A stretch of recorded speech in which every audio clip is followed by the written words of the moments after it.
میرے تو رگوں پہ میں خون میں پالیٹکس ہے. میرے تو مطلب میں سیاست کے بغیر رہ ہی نہیں سکتا.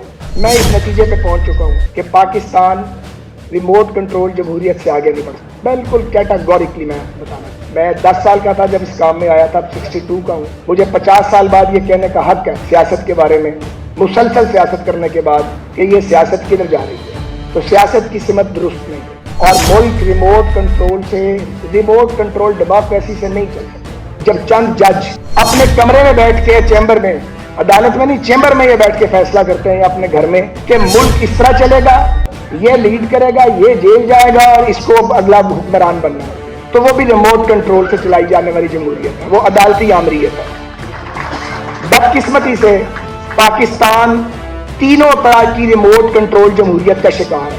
دنیا کا شاید 7واں بڑا ملک آبادی کے لحاظ سے، جو طاقتور ہمسایوں میں گھرا ہوا ہے، وہ کیسے آپس کی دھینگا مشتی اور روز روز کے تجربات سے چل سکتا ہے. جو آتا وہ کہتا میں اپنے کول ہوں، اور وہ کہتا کہ ملک میری مرضی سے چلے گا. یعنی ملک آپ کی مرضی سے چلے گا، ملک لوگوں کی مرضی سے نہیں چلے گا. تو کیسے چلے گا؟ اسی لیے ہم آگے جاتے ہیں اور پیچھے چلے جاتے ہیں. کسی کا کوئی پردہ باقی نہیں رہا، سارے پردے اٹھ چکے ہیں.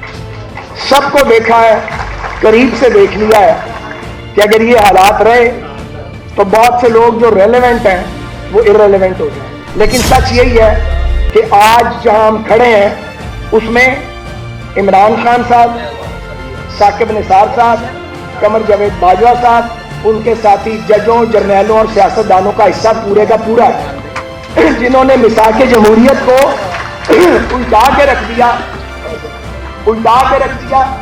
اور ملک کی سمت بدل دی. اس وقت انہوں نے جنم لیا تھا، ان کو نجات دہندہ ماننے کو محض سیاسی اختلاف کی بنیاد، اپنی آواز بلند کرنے کی بنیاد پر تحریک پاکستان کے ایک کارکن کو، جس نے گورے کی جیل بھی کاٹی تھی، جس نے امرتسر میں مسلم اسٹوڈنٹس فیڈریشن کی قیادت بھی کی تھی، جو مادر ملت کی الیکشن کیمپین کے ویسٹ پاکستان میں چیف الیکشن ایجنٹ تھے، اور جو پاکستان میں پہلی حزب اختلاف، جب اس وقت کی مسلم لیگ جاگیرداروں کی لونڈی بن گئی تھی، تو پہلی حزب اختلاف جو حسین شہید سہروردی کی قیادت میں بنائی گئی، اس کے پائنیئر میں تھے. ان کو گولیوں کا نشانہ بنا کے 45 ایئرز کی ایج میں ان کو شہید. باقی میری والدہ، ابھی مجھے سہیل وڑائی صاحب نے ایک نصیحت فرمائی ہے، میرے بھائی ہیں بڑے، ہمارا کالج بھی گورنمنٹ کالج ایک تھا، مجھ سے سینئر تھے، کہ والدہ کا ذکر اس پیمفلٹ میں نہیں ہے، تو میں نے انہیں بتایا کہ خالد صاحب پہ ایک کتاب انشاءاللہ تعالیٰ جو ہے اس کو لکھنے کا آغاز کر دیا گیا ہے.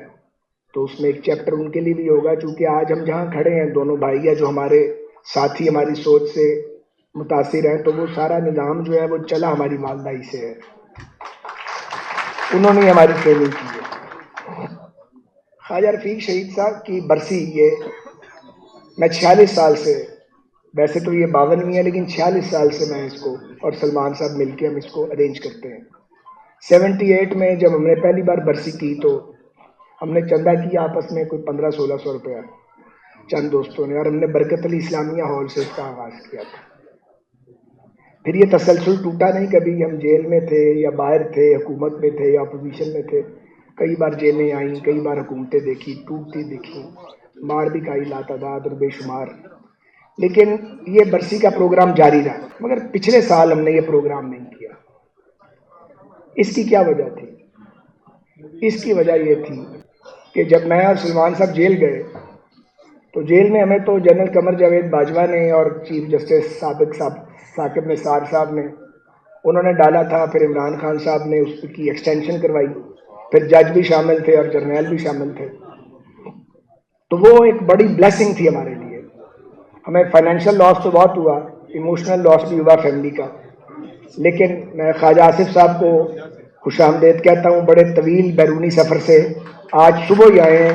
خواجہ صاحب بہت شکریہ آپ کا، آج کی ہماری مجلس کے میر مجلس ہیں، بہت شکریہ. میں گزارش کر رہا تھا کہ پچھلے سال جب یہ برسی کی تقریب دسمبر میں ہوتی ہے، آپ کو پتا ہے دسمبر کا مہینہ ہے، 8 فروری کو الیکشن تھا، تو میں کافی کنفیوژن میں تھا. میرے ساتھیوں کو پتا ہے، خالد صاحب کو بھی، ایاز بھائی کو، رانا صاحب کو، میاں صاحبان بھی اچھے سے جانتے ہیں. میرا الیکشن لڑنے کا کوئی ارادہ نہیں تھا، اور یہ فیصلہ انفیکٹ تو میں نے جیل میں کر لیا تھا۔ فیصلہ کیوں کیا میں نے؟ میرے تو رگو پے میں خون میں پالیٹکس ہے، میرے تو مطلب میں سیاست کے بغیر رہ ہی نہیں سکتا۔ وہ مجھے بڑا ٹائم مل گیا، جو میرے ساتھیوں کو بھی ٹائم ملا ہے بڑا، انہوں نے بھی جیلیں کاٹی ہیں، خواجہ صاحب نے، رانا ثناء اللہ صاحب نے، مجھے ذرا 1.5 سال مل گیا، سلمان صاحب بھی ساتھ تھے، تو سوچنے کا بڑا موقع ملا۔ ذرا سائلنس، بالکل خاموشی، سوچنے کا بڑا موقع ملا۔ میں اس نتیجے پہ پہنچ چکا ہوں کہ پاکستان ریموٹ کنٹرول جمہوریت سے آگے نہیں بڑھ سکتا، بالکل کیٹاگوریکلی میں آپ کو بتانا۔ میں 10 سال کا تھا جب اس کام میں آیا تھا، 62 کا ہوں، مجھے 50 سال بعد یہ کہنے کا حق ہے سیاست کے بارے میں، مسلسل سیاست کرنے کے بعد، کہ یہ سیاست کدھر جا رہی ہے۔ تو سیاست کی سمت درست نہیں ہے، اور ملک ریموٹ کنٹرول سے، ریموٹ کنٹرول ڈیموکریسی سے نہیں چل سکتا۔ اچھا، سمجھا یہ جاتا ہے کہ ریموٹ کنٹرول ڈیموکریسی کی صرف ایک قسم ہے، اور وہ فوجی کنٹرول ہے۔ ایسا نہیں ہے، ریموٹ کنٹرول ڈیموکریسی کی 3 قسمیں ہیں۔ چوتھی قسم ہوگی تو میرے یہاں دانشور دوست بھی بیٹھے ہیں اور سینئر پولیٹیشین بھی ہے، رہنمائی فرمائیں گے۔ ایک تو وہ ہے جو فوجی کنٹرول ہے، وہ تو ہے ہی ہے۔ ایک ہے جب لیڈرشپ بادشاہ بن جاتی ہے اور بادشاہ سلامت کے ہاتھ میں ریموٹ کنٹرول ہوتا ہے، وہ بھی جمہوریت، میں اسے جمہوریت نہیں مانتا، وہ زرد جمہوریت ہے، میں نہیں مانتا۔ اور تیسری جمہوریت وہ ہے جب چند جج اپنے کمرے میں بیٹھ کے، چیمبر میں، عدالت میں نہیں، چیمبر میں یہ بیٹھ کے فیصلہ کرتے ہیں اپنے گھر میں کہ ملک اس طرح چلے گا، یہ لیڈ کرے گا، یہ جیل جائے گا، اور اس کو اگلا حکمران بننا ہے۔ تو وہ بھی ریموٹ کنٹرول سے چلائی جانے والی جمہوریت ہے، وہ عدالتی آمریت ہے۔ بدقسمتی سے پاکستان تینوں طرح کی ریموٹ کنٹرول جمہوریت کا شکار ہے۔ یہی وجہ ہے کہ ہم 2 قدم آگے جاتے ہیں اور 4 قدم پیچھے چلے جاتے ہیں۔ میں نہیں سمجھتا کہ ملک کو اس طرح لے کے مزید آگے چلا جا سکتا ہے۔ میں بہت لمبی بات نہیں کروں گا، لیکن کچھ بات کروں گا۔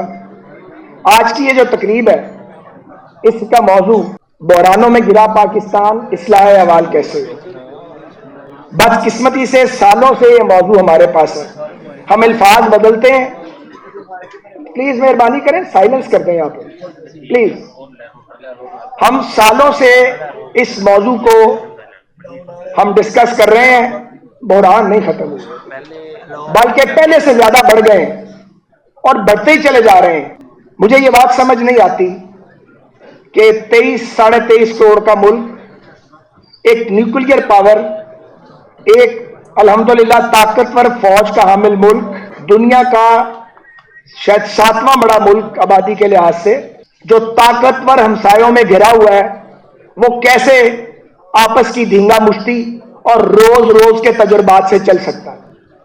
جو آتا وہ کہتا میں اکلے کول ہوں، اور وہ کہتا کہ ملک میری مرضی سے چلے گا، یعنی ملک آپ کی مرضی سے چلے گا، ملک لوگوں کی مرضی سے نہیں چلے گا۔ تو کیسے چلے گا پھر؟ اسی لیے ہم آگے جاتے ہیں اور پیچھے چلے جاتے ہیں۔ ہم نے سارے دور دیکھ لیے، اب کوئی پردہ تو باقی رہا نہیں ہے۔ یقین کریں، کسی کا کوئی پردہ باقی نہیں رہا، سارے پردے اٹھ چکے، سب کو دیکھا ہے، قریب سے دیکھ لیا ہے۔ میں بڑے ادب سے یہ عرض کرنا چاہتا ہوں کہ اگر یہ حالات رہے تو بہت سے لوگ جو ریلیونٹ ہیں وہ ارریلیونٹ ہو جائیں گے۔ مجھے افسوس سے کہنا پڑتا ہے کہ اگر یہ چند سال اور چلا تو نئی حقیقتیں جنم لے گی، پہلی حقیقتوں کا پتہ بھی نہیں چلے گا کدھر چلی گئی ہیں۔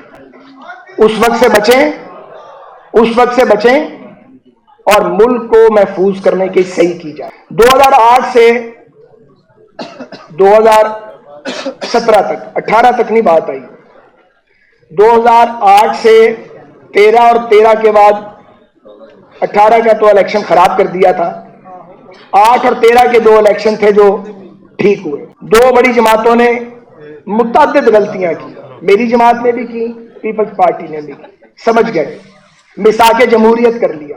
ہماری بدقسمتی کہ بے نظیر بھٹو کی شہادت ہوئی اور وہ بیلنس خراب ہو گیا۔ عمران خان صاحب سے جو میرا اختلاف ہے وہ یہ نہیں ہے کہ میرا ان کا الیکشن ہوتا یا انہوں نے مجھے جیل میں ڈالا تھا۔ بیل میں انہوں نے نہیں ڈالا تھا، جیل میں ڈالا تھا جنرل قمر جاوید باجوہ صاحب نے اور چیف جسٹس ثاقب نثار صاحب نے۔ ان کا نام لیا ہی نہیں جاتا۔ ان کا نام لیا جانا چاہیے یا نہیں لیا جانا چاہیے؟ ان کا نام لیا جانا چاہیے۔ یہ نہیں ہو سکتا سیاستدان نگڑا کھاتا رہے گا اور فوج کا سابق سربراہ سارا کچھ کر کے تو وہ گولف کھیلے گا. اور تو ہم کچھ کر نہیں سکتے لیکن ذکر ضرور کریں گے.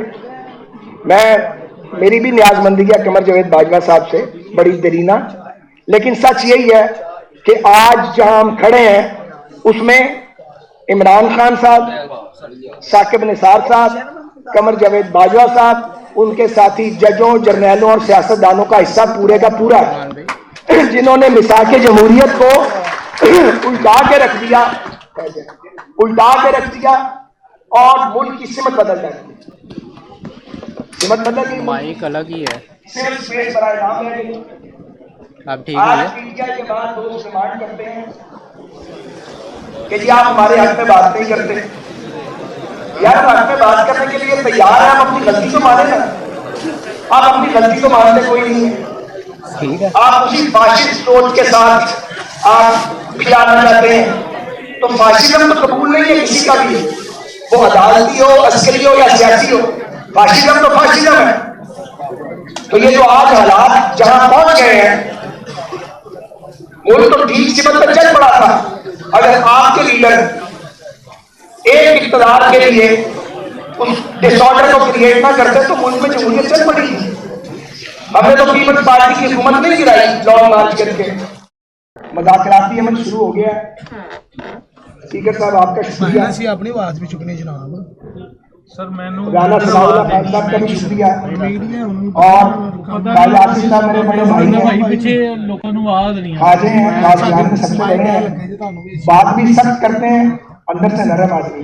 میں آپ کو بتا رہا ہوں ان کے سامنے یہ سارے وہ لوگ ہیں جو چاہتے ہیں کہ ملک صحیح ٹریک پہ چلا جائے. تو یہ ہو نہیں سکتا تھا کہ پرائم منسٹر صاحب یا میاں نواز شریف صاحب یا باقی جو اسٹیک ہولڈرز ہیں ان کی یا پیپلز پارٹی کی کنسلٹیشن کے بغیر یہ ٹاکس کا پروسیس شروع ہوتا. یہ بڑی اچھی بات ہے، ہم اس کی حمایت کرتے ہیں. پر میں درخواست کرتا ہوں اپنی کہنے سے ایز اے پولیٹیکل ورکر کہ اس کو غیر مشروط ہونا چاہیے تاکہ یہ نان اسٹارٹر نہ ہو. اور ان مذاکرات سے قوم کو توقعات بن رہی ہیں، اس میں سی بی ایم کیے جانے چاہیے. باقی سیاسی بیان دیتے رہیں، گولہ باری کرتے رہیں، وہ گولہ باری تو ہم چھوڑ نہیں سکتے ایک دوسرے پہ کرنے سے، لیکن جب بات کریں تو اس میں مجھے توقع ہے کہ اس کے اندر سنجیدگی ہوگی اور اس کے اندر سے کوئی نہ کوئی راستہ نکلے گا. اس کی وجہ کیا ہے؟ راستہ کیوں نکلنا چاہیے؟ راستہ اس لیے نہیں نکلنا کہ کون وزیر اعظم اور آئندہ کس کو وزیر اعظم بننا ہے. یہ چھوٹی چیزیں ہیں. جب ریاست اس سے بہت بڑی ہے، لیکن ایک ایسی ریاست جو 4 فیڈریٹنگ یونٹس پہ مشتمل ہو اور جس کے صوبے بلوچستان میں آگ لگی ہو اور ایک مسلح تحریک چل رہی ہو اور وہاں سے ہر وقت لاشیں آ رہی ہوں، یہاں پہ کبھی مسخ شدہ لاشیں اور کبھی پنجابی مزدوروں کی محنت کشوں کی لاشیں آ رہی ہوں، اور وہاں پہ پاکستان کی دشمن قوتیں جو ہیں وہ سرمایہ لگا رہی ہوں اور لوگوں کو ریاست کے خلاف بہکا رہی ہوں اور لوگ بہک رہے ہوں، تو پھر بات فکر مندی کی ہے. پھر ہم پنجاب کے دھڑکتے دل لاہور میں کھڑے ہو کر بلوچستان کی بات تو ضرور کریں گے اور یہ پیغام دیں گے پنجابیوں کی جانب سے کہ ہم آپ سے لا تعلق نہیں ہیں، ہم آپ کے بارے میں کنسرنڈ ہیں. ہم یہ ضرور کہیں گے کہ ہمیں لاشوں کے تحفے نہ بھیجیں. جو کچھ بھی ہوا بلوچستان میں اس کا پنجاب ذمہ دار نہیں ہے. ہر الزام پنجاب پر نہیں لگایا جانا چاہیے. ہمیں اچھا نہیں لگتا ہم جواب نہیں دیتے. اس کا یہ مطلب نہیں ہے کہ ہمیں اچھا لگتا ہے. تو بلوچستان جو ہے وہاں پہ آگ لگی ہوئی ہے بلوچ بیلٹ کے اندر، کیا یہ نظر نہیں آ رہا؟ اس کو ریزالو کرنے کا طریقہ صرف طاقت نہیں ہے. جہاں طاقت استعمال کرنی ہے وہاں طاقت استعمال کریں، جہاں بات کرنی ہے وہاں بات کریں. لیکن اگر بات نہیں کی جائے گی تو ہم مطمئن نہیں ہوں گے. ہمارا پاکستان ہے، ہمارے بڑوں نے خون دے کر ہجرت کر کے اپنا سب کچھ لٹا کے یہ ملک بنایا ہے. جب یہ چمن لٹے گا ہمیں تکلیف ہوگی، ہم کسی بھی جماعت میں ہوں گے مگر ہمیں تکلیف ہوگی، ہمیں درد اٹھے گا، ہمیں درد اٹھتا ہے. ہم پریشان ہیں بلوچستان کے حالات پہ. پارا چنار میں جو ہو رہا ہے، جو لڑائی چل رہی ہے، یہ نہیں ہے کہ لاہور کے لوگ یا پنجاب کے لوگ اس سے تعلق ہے. اگر راستے بند ہیں وہاں وہ سنجیدگی نظر نہیں آ رہی. سنجیدگی نظر آنی چاہیے، صوبائی حکومت کی بھی، مرکزی حکومت کی بھی. وہ سنجیدگی کیوں نہیں؟ اگر وہ ہے تو ہمیں نظر کیوں نہیں آ رہی؟ وہ کیوں دہک رہا ہے خیبر پختونخوا؟ آج آزاد کشمیر کے اندر تاجروں کے نام پہ ایک ایکشن کمیٹی بنا کے لوگ نکلتے ہیں اور ریاست جو ہے وہ گھٹنے ٹیک دیتی ہے، تو سوالیہ نشان تو ہے نا پھر اس پر. اس پہ سوال تو کیے جائیں گے کہ اگر اس طرح لوگ جتھے بنا کے نکلیں گے تو کس کس کی بات اب مانیں گے؟ اگر وہاں کوہالہ کے پل کو روکا گیا، بلاک کیا گیا ہے، علامتی طور پہ کیا گیا ہے، یا پاکستان کا جھنڈا یا قائد اعظم کی تصویر اتاری گئی ہے، تو ہم کنسرنڈ ہیں اس سے. یہ کیسے ہو گیا؟ یہ ایک رات میں تو نہیں ہوا ہوگا. کشمیری تو پاکستانیوں سے بڑے کشمیری ہیں، ان کے دل پاکستان کے ساتھ دھڑکتے ہیں. تو پھر اس بار کیا ہوا ایسا؟ کیوں وہاں ایک ایسا آدمی بٹھایا گیا ہے جس آدمی کا کشمیر کی سیاست سے کوئی لینا دینا نہیں ہے؟ ایک حلقے کے لیڈر کو وزیر اعظم بنا ہوا بیٹھ کے. جب ہم نے یہ کہا تھا کہ یہ کام نہ ہو، ہم نے مشورہ دیا تھا، لیکن کوئی مشورہ سنے تو صحیح. یہ ہم ڈرائنگ روم میں بند ہو کے آہوازاری کتنی دیر کریں گے؟ ہمیں بات کرنی پڑے گی. کون بات کرے گا؟ میں اسی لیے حکومت کا حصہ نہیں ہوں، میں آپ کو بتا رہا ہوں، میرے ساتھیوں کو پتا ہے اس بات کا. میں بالکل اپنی پارٹی کے اندر ہوں، لیکن یہاں خرابی ہوگی اور چپ نہیں رہا جا سکتا. اس پہ بات کرنی پڑے گی، اس پہ سوال کرنا پڑے گا، اس کا راستہ تلاش کرنا پڑے گا.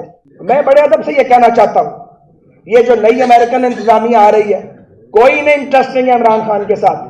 ان کا انٹرسٹ وہی ہے جو امریکی استعمار کا انٹرسٹ ہے، کہ پاکستان کا ایٹامک پروگرام، پاکستان کا بیلسٹک میزائل پروگرام، اور پاکستان ایک انٹیکٹ ریاست کے طور پہ. کیونکہ ہمیں شاید اپنی طاقت کا اندازہ نہیں ہے، لیکن ہمارے دشمن کو ہماری طاقت کا اندازہ ہے. تو جب آپ کے ارد گرد گھیرا ڈالا جا رہا ہو، آپ کو گھیرا پڑتا نظر آ رہا ہو، آپ آنکھیں بند کر سکتے ہیں؟ آپ خاموش رہ سکتے ہیں؟ آپ کیا رات کو سو سکتے ہیں آرام سے؟ جو اہل دل اور اہل درد ہیں وہ بات نہیں کریں گے، وہ سوچیں گے نہیں، وہ راستہ نہیں ڈھونڈیں گے.